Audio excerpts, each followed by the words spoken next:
Happy New Year! It's opening day for your Minnesota Twins. They're in Kansas City. Dave Brown is in Kansas City on the ground. And we're going to have all kinds of fun today, getting you ready for opening day. This is Locked On Twins. You are Locked On Twins, your daily Minnesota Twins podcast. Part of the Locked On Podcast Network, your team every day.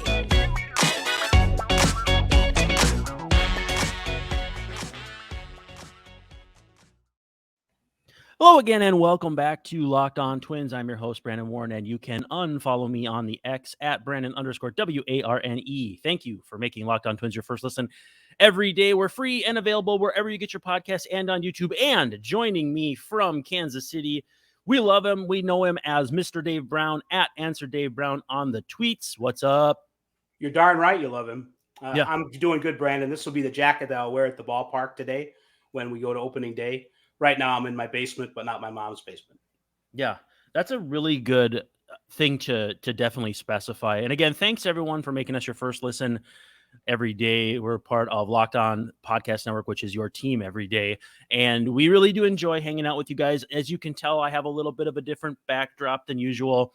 I'm on a little different monitor and whatnot. So it may be a little bumpy sailing as we go, but we're going to do our best to overcome that. And a fun treat in our final segment, Dave got some good stuff from the new TV broadcaster, Cory Provus. So it's pretty exciting.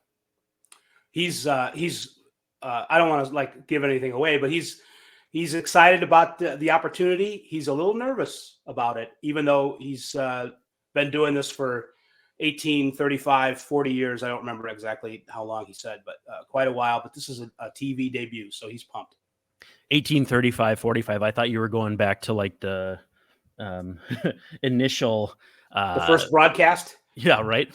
Hey, actually, fun news just breaking as we're just coming on here. Twins finalize opening day roster. You ready for this? As I'll ever be. Daniel Duarte has had his contract selected. Anthony Desclafani is going on the 60-day IL. Juan Duran is going on the 15-day IL. Josh Stelmont on the 15-day IL. Caleb Thielbar on the 15-day IL. Justin Topa on the 15-day IL. And Zach Weiss on the 15-day IL. Not many surprises, as wild as that sounds, but you have a 26-man roster. I'm just going to run down it really fast. Alcala, Duarte, Funderburk, Jackson, Jax, Lopez, Ober, Okert, Paddock, Ryan, Sands, Stewart, and Varland as pitchers. Jeffers and Vasquez catchers. Correa, Farmer, Julian, Kirilloff, Lewis, Santana are the infielders. Buxton, Kepler, Margot, and Wallner are the outfielders. Castro is listed as a utility player. And a couple things. Buxton listed as an outfielder and not a DH. I mean, I cannot get past how exciting it is that he's going to play center field today. I think the Twins agree with you. They enjoyed watching him. I talked to several guys in the clubhouse yesterday. Jay Jackson was just marveling at how fun it was to watch him on his own team just kind of glide. He used that word a lot, glide out there in center field. And Buxton, I'm sure, feels more complete as a ball player because he's able to play defense where so much of his value comes. Can you walk us through the vibe of the team? You were at the Big K, for workout day yesterday. Do they call it workout day? What do they call it? I guess I've only ever really covered. We're going to call it workout day. I'm not sure what the official the Royal Stationery said, but yes, we're going to call it. It was, they opened the stadium to the fans. So there were lots of people in there. Nice. It's basically like to watch batting practice. That's what it would look like if you went. Yep. And we're sitting there from the fan, and they opened concession stands, and they're serving Vienna beef hot dogs now at Kauffman Stadium, which is nice. A good change. And also Coke products, if you're into that. I don't think Pepsi's a sponsor. So I'm into Coke Zero. Any zero sugar soda is my jam. If you ever, the next time you go to the K or wherever the Royals are playing, by the time you get to see them, maybe you'll be able to enjoy that Zero Coke. But the vibe is very much like how it was being reported in spring training. Fun, friendly, loose. And I don't mean those in any kind of double entendre sort of way, but I thought you were talking about me. Straightforward. I definitely was not. Okay. But and excited and confident. I might have had some leading questions about what kind of season the Twins come to expect from themselves, but you get the feeling that they are not satisfied at all with just being AL Central champions. They want to do that again. They want to do a lot more. They took a lot of steps last season. There's many more steps to take, and I think they're confident that they're going to be able to do it. Did you also get a feel that like the MLB on Fox graphic that got posted yesterday said that their readership, their listenership, their viewership, well, they pivoted to video at one point, so maybe it's their video viewership. I don't know. Thinks the Royals are going to win the division. What kind of vibe did you get from the Royals? I know you weren't maybe there covering the Royals, but was there anything that you kind of sensed from whether it was the fans, the players, the vibe? Not too many things from yesterday. I was more Twins centric just to make sure that I didn't miss anything that I wanted to miss. But generally speaking, there have been a couple of people who've predicted the Royals coming away with the division. I've seen 2 or 3. Andy McCullough, who writes for The Athletic and used to write for the KC Star, picked the Royals to win the division, and somebody else did too. Yeah. I think that optimism is way out there based on, even if they improve 25 games in the standings, which I think they can, that gets them to about 500. So the Royals are coming from really far behind, and I don't think they're the kind of thoroughbred, if you want to like put it in horse racing terms, that are good, that are going to be able to sustain that over a full season. They're improved. People are optimistic. One thing that's going on in Kansas City right now is a vote on the process of building a new stadium. Oh, that's right. Now, I don't think the Royals need a new stadium. I think it's fine maybe not where it is, but the stadium itself is okay. Mm-hmm. They beg to differ. They want to put one downtown, and there's a tax vote coming up for Jackson County, which is the home county of Kansas City, Missouri, where I live too. And next Tuesday, I think they're going to vote on it, and it's a continuation of a tax that has basically funded the Royal Stadium and the Chiefs Stadium for the past almost 20 years.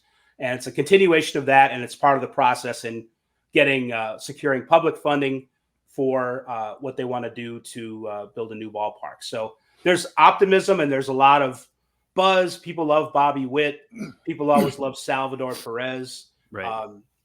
So, there's optimism about the Royals. I think some of it is a little overdone, though.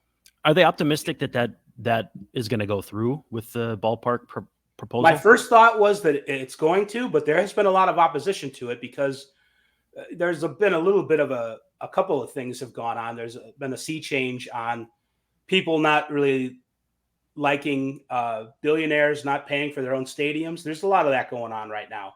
It's like, well, John, Sherman, why don't you, just pay for the whole thing yourself? And the Royals have offered to put up, I don't know if it's 50% or whatever. Part of the interesting thing about what they're doing is the Royals have been coy and cagey about exactly what it is they want to do and where they want to put the stadium. It took them forever to announce that. And I'm not even 100% sure if it's going to be in exactly the same place that they want to now. So it's a lot of political stuff going on. Frank White, the former Royals player, is the chief executive of Jackson County, and he's been apparently trying to hold the Royals and Chiefs accountable for this and not rubber stamp it. Mm-hmm. So, but there's been backlash to that. And people are like, what, Frank White, you don't want the Royals to stay in Jackson County? You want them to move somewhere? It's not like they'd probably move to St. Louis, but maybe they would move to a different county north of the city or whatever, or into Kansas. So people are kind of buzzing about that from a, should public money be used for such a private venture? And so I kind of lost my train, but that's where we're at. Maybe they could get some independence and move to independence. So the Twins, yeah, there you go. The Twins are not lamenting the Nico Goodrum loss. It sounds like getting his upward mobility clause. I heard Ben Rortvet's name mentioned, though. People were excited that he got moved somewhere to the Rays. There was people were like, "Hey Kepler, do you hear Rortvet's on the Rays?" And I mean, that's the extent of it. But so there was a buzz on that. I don't know about Nico, though. I did not hear his name come up. These Twins are making their first opening day roster, and I'm looking at a GIF from @TwinsAdmin. It's Louis Varland, Matt Wallner, Cody Funder down under, Jay Jackson, Edouard Julien, Royce Lewis. That's all of them. So it's always fun to see, I think, 6 guys there making their first opening day roster. I talked to some of them about that. And the one that was really hit home was Jay Jackson, who's done an opening day, but it was in Japan. He played for a couple of Japanese teams, and he's 36 years old, and he's been in the majors and out of the majors since 2015. So he's been around forever, but this is his first opening day as a player. And he's excited about that, but he's just very smiley about his opportunity and how much the Twins were proactive in adding him to the roster and making him feel wanted. And he's always had confidence in his abilities, but he's like, there have been times when I wanted to quit, and my family basically talked me out of it because if you can still do this, it's a gift and you should take advantage of it. But he's happy that someone is reciprocating that belief. For sure. Well, let's take a quick second. We'll talk about our friends at Gametime, and then when we come back, we have a little more to get to. And then you have a fun Cory Provus interview that's going to take us home, take us to opening day. But first, again, as I noted, a word from Gametime.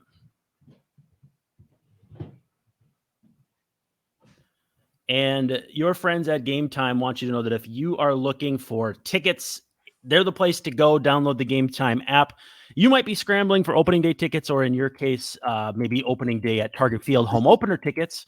And so if you're looking for that, there you go. Exactly. Good. Check out Gametime's app. You can go to gametime.co if you don't want to download the app, but it is .co. So make sure you go to .co.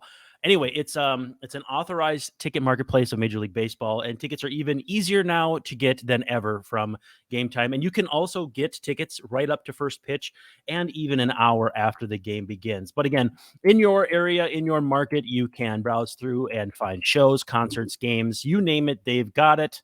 And you can get last minute tickets, flash deals, zone deals, all kinds of fun stuff. Zone deals, you pick a section and Gametime picks the seats for you. Flash deals is exclusive in-app deals on select seats ahead of the game or event, and you get all-in pricing, so you can see the price up front, no surprise fees at checkout. You can get seat views where it shows you what your seat will look like in terms of what you'll be looking at the venue. Again, none of those goofy obstructed views or anything like that. It's all in at once. So you can take the guesswork out of buying tickets with Gametime. For a limited time, all users can get $20 off any MLB purchase of $150 or more in the Gametime app with the code FIRSTPITCH. Terms apply. That's code FIRSTPITCH, FIRSTPITCH, all one word, for $20 off from March 25th to April 14th only. So again, it's a limited window. You better get in there and get it going. Download the Gametime app today. Last minute tickets, lowest prices guaranteed.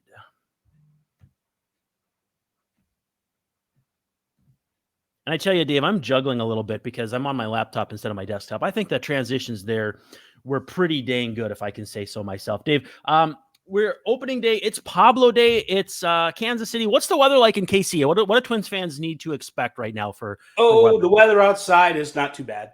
Okay. It's funny you mentioned that. I saw the Twins groundskeeper a couple days ago tweet the snowstorm from Target Field, and he's like, "Oh, home opener in 9 days. I hope it's not like this." And I think it's like 13 or 14 degrees this morning in Minnesota, but in Kansas City it is in. We're expecting temperatures about 65, 66 degrees. Oh, wow. No precipitation. It's going to be really nice, actually, especially by the time the first pitch comes. I know there's cities where they are supposed to be playing games today and they can't, but it's going to be a mild, lovely day as far as I know in Kansas City. And again, Pablo Day, too. It's a lot of people have him in their mix to win the AL Cy Young, me included, and I think you included as well. Yeah. It's going to be fun to see him battle against Cole Reagins. I did some breakdown of Reagins for my day job, and what's funny is he's turned into a completely different pitcher when he was traded from Texas to Kansas City. He went from, well, first of all, a reliever to a starter, but, all of his rates, his numbers, everything just spiked. Do you believe he's getting a lot of helium, just like the Royals are too? Is it possible he's maybe a little overhyped coming into this season? Follow the yellow brick road. That's me. That's me on helium. It is possible that we're Yeah, it is possible. I mean, he looked great last year. He looked like a finished product. It was kind of funny. I don't know if we are giving a lot of credit to Kansas City's pitch development guys. They have recently, at the beginning of last year, changed that and brought in a coach from Cleveland that helped develop their pitching staff. It's possible that we are a little too optimistic about Cole Reagins, but on the other hand, he was a well-considered prospect with the Rangers who wasn't quite getting it, and maybe it was just the shock of a trade and starting fresh that was able to kind of get him on course. But he's got nasty stuff. I would expect a lot of strikeouts, although he's a left-handed pitcher, so we won't have Wallner in the lineup, and maybe not Margot in left field. So yeah, but he's a formidable opponent on opening day for sure. Twins fans are going to obviously be not at ease, whatever the opposite of at ease is. Anxious, I guess, would be the word I would go with. What would you say to make them understand that, like, look outside the rest of the league. Like, look at the rest of the league. Everyone's got injured players. Everyone's got question marks. There is not a juggernaut. I know the Dodgers are nasty, and even they had, issues. Yamamoto had a brutal first start, and they've got other issues that are happening that are not on the field. Twins fans, though, just are, I don't know if neurotic is the word, but they're definitely like Chicken Little, sky is falling, even when things are actually looking pretty good. I'm not even sure how different that is from other. I know every fan base thinks it's special, and I don't mean like in a good, bad special. I think unique. I think fan bases are like that in general, and it's maybe a matter of degrees. Twins fans, though, are very passionate, and they've been given reason to worry over the years. I would say, whatever happens this opening series, remember the old cliche, it's a marathon, not a sprint. We talked about Cole Reagins. If he's on, it's going to be hard to score runs.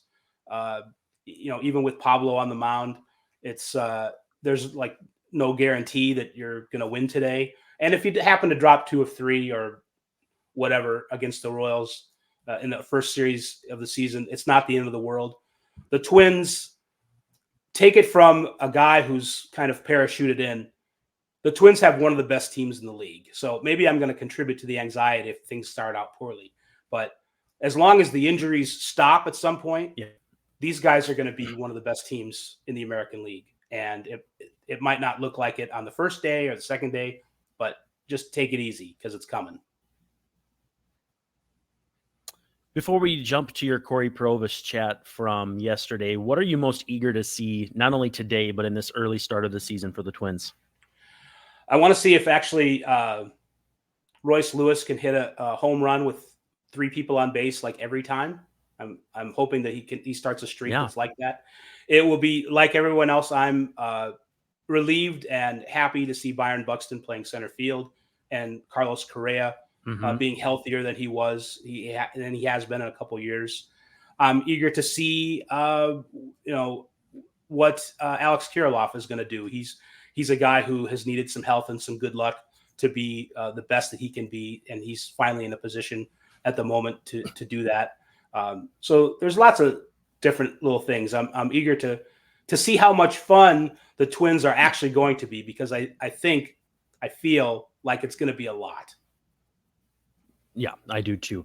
Well, let's take a quick second. And first of all, Dave, if this is where you jump off, we appreciate you 100% covering the game in this series. We're going to take a quick pause, though, talk about PrizePicks. When we come back, your interview with Cory Provus, and people can expect to see us, if not right after this break, again after what we hope is an opening day victory. But again, first, a word from PrizePicks.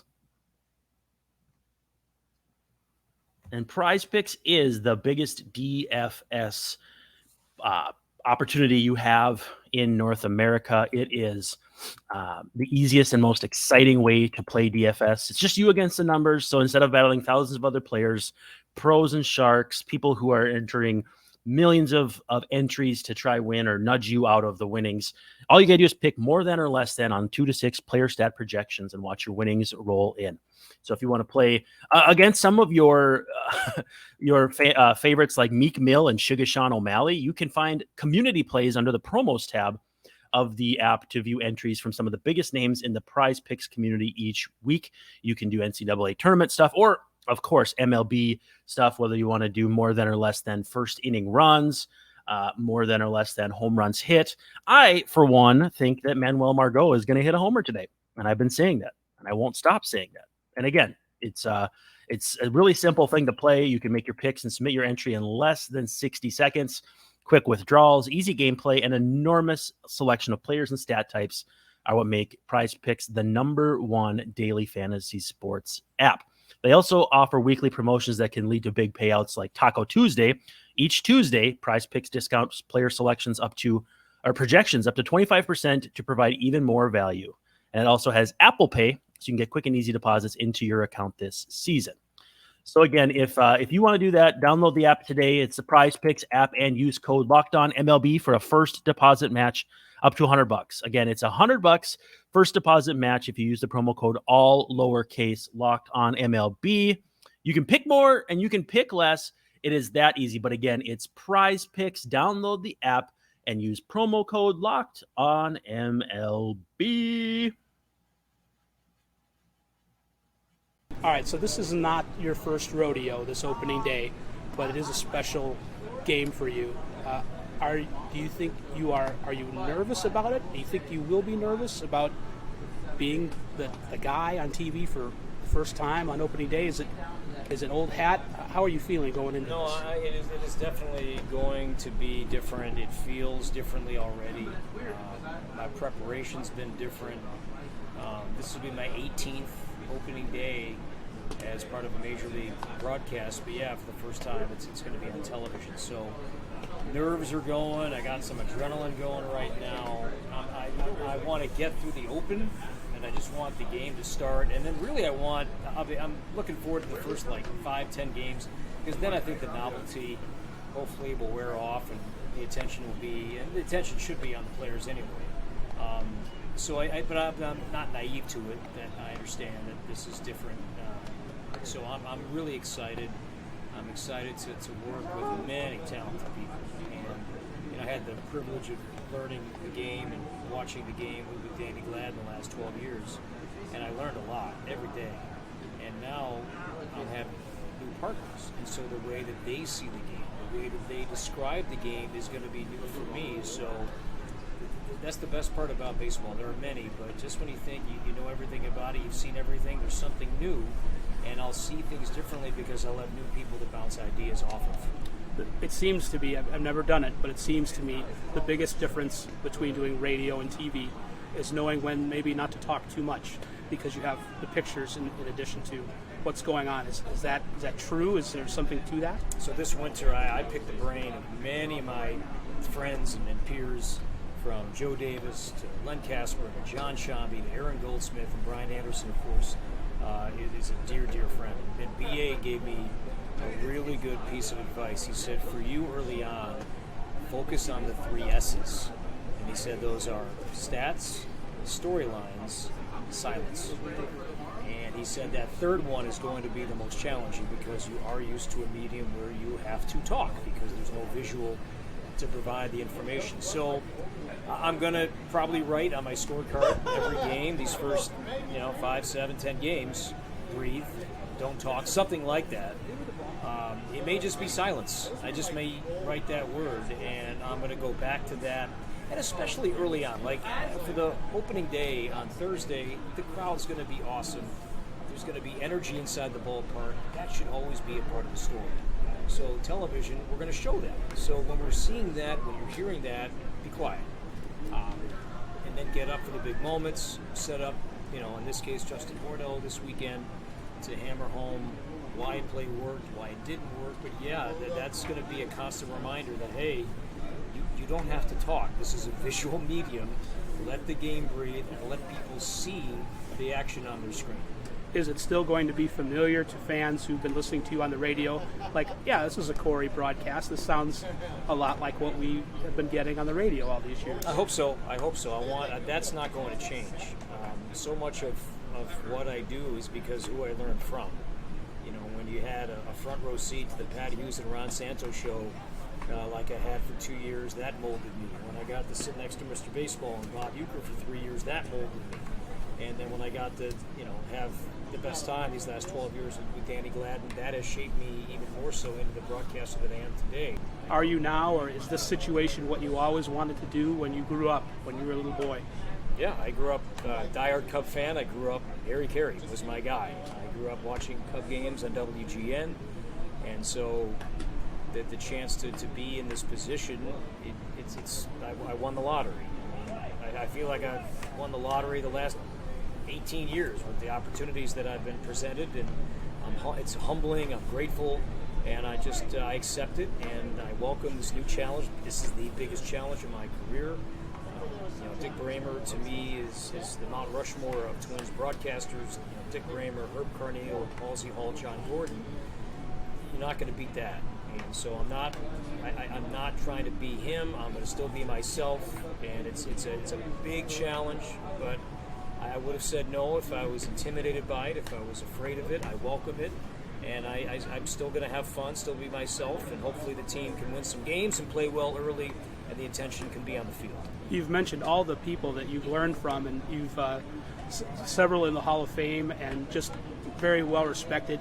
Does that help you in terms of not trying to fill someone else's shoes too much necessarily, just because you've kind of been there before, where you've had to fill in a little bit here and there? Everywhere I've been, everywhere.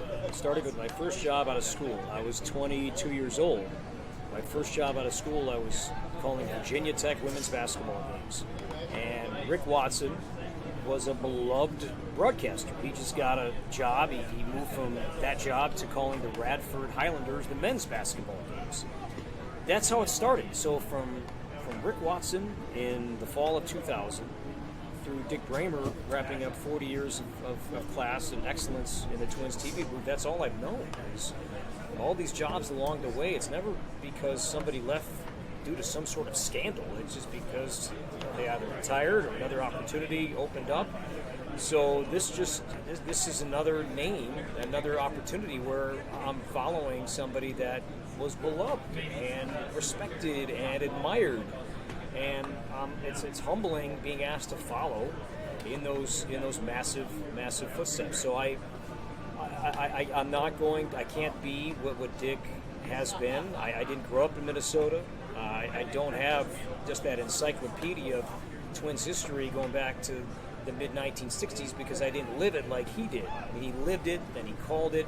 I'm just going to be honest, and people know where I'm from and how long I've been with the team, but I do my research, I do my prep, and hopefully that comes across, when we hit the air on Thursday. What are you particularly excited about calling with this team? The way it's constructed, the way things are going for it right now. What excites you about this season? I want to see number 25 in center field make a running, diving, awesome catch, because that's what I've missed. And pitchers hate when I say this, but I always enjoy when the ball's in play and the ball's hit out there because he can go get it. And that to me is among my favorite parts of the gig these last 12 years has been when he's been out there and being able to watch him play and watch him compete, whether it's a big walk-off swing or going out and making a game-saving catch. That remains some of my favorite moments during my time as a Twins broadcaster, is watching Byron Buxton excel. So for me, that I'm looking forward to on Thursday, his first game in center field in a big league game for the first time in a long time. Seeing that first challenging ball either in or to the gap and watching number 25 go get it. And as far as collectively, is this group, is the sky the limit? Can they accomplish everything this year? It's a great lineup. I think that's the strength of the team. I think the lineup, 1 through 9, is a great lineup. They've got power. They led the American League in home runs, and those guys are back for the most part. So there's talent. There's a good mix of veterans and young guys that we saw come out of the scene for the first time last year. I think that's the strength.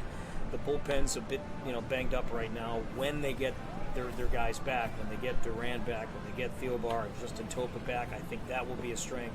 Until then, though, it's going to be a little bit of a mix and match. And I like the starting five. The depth is going to be something worth watching. Once a guy or two goes down, that's inevitable. It does happen. Twins use 10 starters. Last year, the big league average is about 12 and a half. So we're going to need more than the 5 that are going to start, to begin the season. But, Pablo is a Cy Young candidate. First time in a long time, maybe since Johan, that the Twins have had a true Cy Young candidate on the mound to begin the season. Joe Ryan was pitching like an all-star before he got hurt. Bailey Ober, kind of quietly had a really, really good season. Louis Varland's a guy that I think he's just a strong young man. But that guy, it wouldn't shock me if, that's a guy one day that works 200 innings. Maybe not this season, but I think he's got the makeup physically to get there one day. And for him, this is a big deal to still start. So I like him. Chris Paddock coming back. I think he has looked really good so far in camp. So I like the rotation. Yes, the depth is something worth watching, but between the rotation and the lineup, the Twins have a great chance to repeat as champs.